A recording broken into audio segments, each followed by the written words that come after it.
इन लोगों की जमानत जब्त कर देना।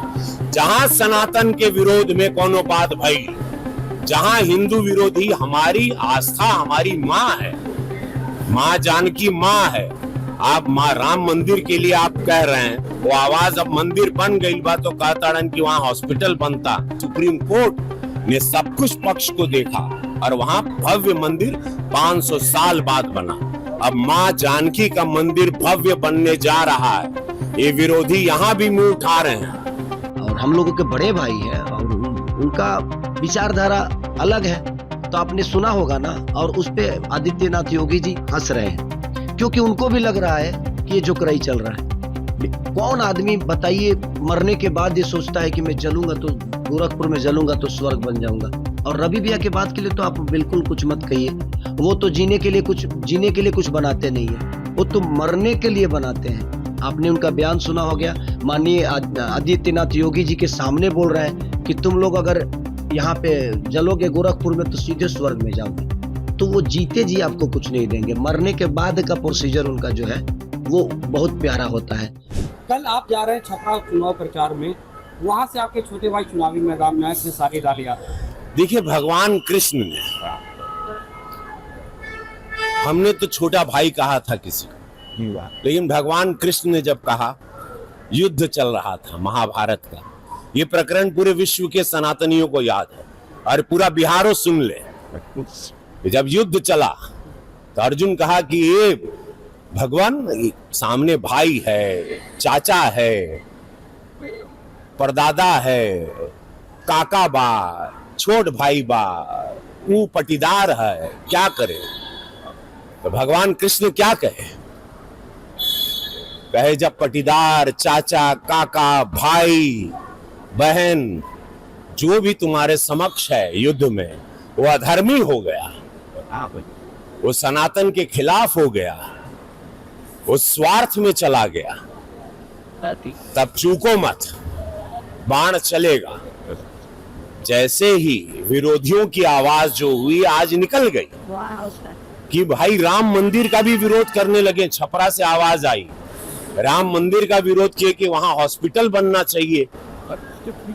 तो वही विरोधी आज बिहार सुन ला हो, समस्त बिहार से कहते हैं कि मां सीता के मंदिर का भी विरोध हो रहा है।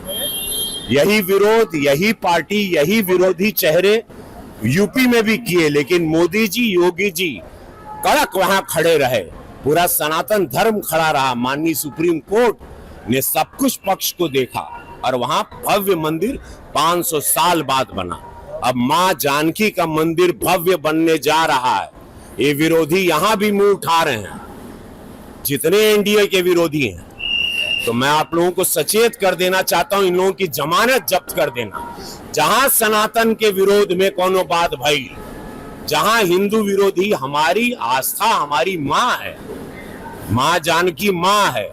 आप माँ राम मंदिर के लिए आप कह रहे हैं, वो आवाज अब मंदिर बन गई बा तो कहता कि वहां हॉस्पिटल बनता, तो वहां लोग इलाज कराते हर समुदाय के लिए, ये बात कर रहे हैं। और मतलब उससे पता चलता है ये लोग क्या थे पहले। भोजपुरी सिनेमा को, भोजपुरी में काम करके, हिंदुत्व का नाम लेके सब कुछ किए, कमाए खाए, आज भोजपुरी इंडस्ट्री बंद हो गया।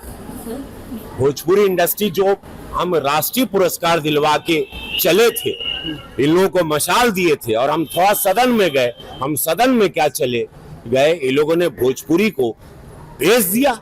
इन लोगों से पूछना चाहिए भोजपुरी इंडस्ट्री क्यों बंद हो गई, क्यों काम बंद हो गया।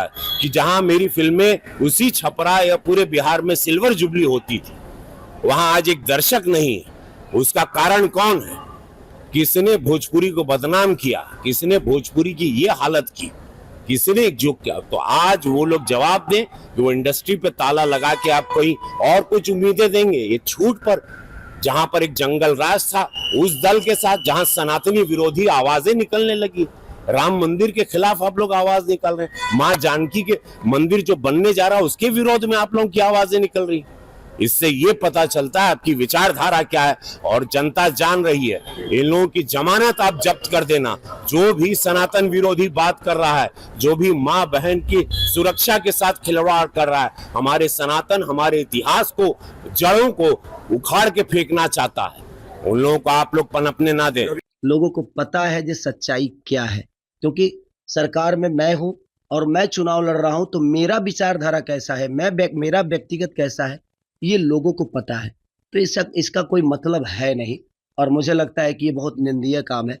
और मैं प्रशासन से रिक्वेस्ट करूंगा कि जो लोग भी ऐसे काम कर रहे हैं, तो उन पे जो भी कार्रवाई हो सकती है आप भरपूर कार्रवाई करिए, और जो उनकी सजा होती है उनको दीजिए, क्योंकि ऐसे चीजों का बढ़ावा मैं ना दे सकता हूं और ना मेरे नेचर में है। तो अभी किसी ने चुनावी जनसभा में कहा था कि आपने राम मंदिर के जगह अस्पताल बनाने की बात करी, अगर भाई अधर्मी हो जाए तो उसको जरूर चलेगा, जान लीजिए। भाई मैं धर्म के विरोध में कभी नहीं रहा, और मैं धर्म के विरोध में नहीं, आज भी नहीं हूं। लेकिन लोग जो धर्म के नाम पे वोट मांगते हैं, जो धर्म के नाम पे लोगों को भड़काते हैं, मैं उनका विरोधी हूं। अब उनको लगता है कि मैं उनकी सोच का विरोधी हूं, तो मैं धर्म का विरोधी हो गया। मैंने राम के बारे में थोड़ी कुछ कहा, मैंने बोला कि भाई मंदिर जरूरी है, बट कॉलेज भी तो जरूरी है, शिक्षा भी तो जरूरी है, अस्पताल भी तो जरूरी है, लोगों के रोजी रोजगार भी तो जरूरी है।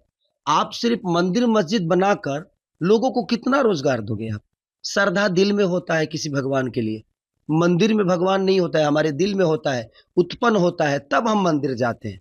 मेरा विषय वो है कि मंदिर बनना चाहिए, मैं ये नहीं कह रहा हूं कि मंदिर नहीं बनना चाहिए, मंदिर बनना चाहिए, लेकिन मंदिर के साथ साथ लोगों का ख्याल भी। आखिरी बताइए, आप मंदिरें बना दे और लोगों के पेट में अन्न ही ना दे, तो भूखे भजन होता है क्या?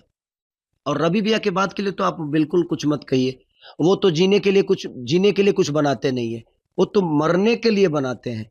आपने उनका बयान सुना हो गया, माननीय आदित्यनाथ योगी जी के सामने बोल रहे हैं कि तुम लोग अगर यहाँ पे जलोगे गोरखपुर में तो सीधे स्वर्ग में जाओगे। तो वो जीते जी आपको कुछ नहीं देंगे, मरने के बाद का प्रोसीजर उनका जो है वो बहुत प्यारा होता है कि आपके चैन से जलने के लिए वो व्यवस्था करेंगे, आपके जीने के लिए वो कोई व्यवस्था आपको नहीं देंगे। वो कुछ भी बोल सकते हैं, वो महादेव है भाई, और हम लोगों के बड़े भाई हैं, और उनका विचारधारा अलग है।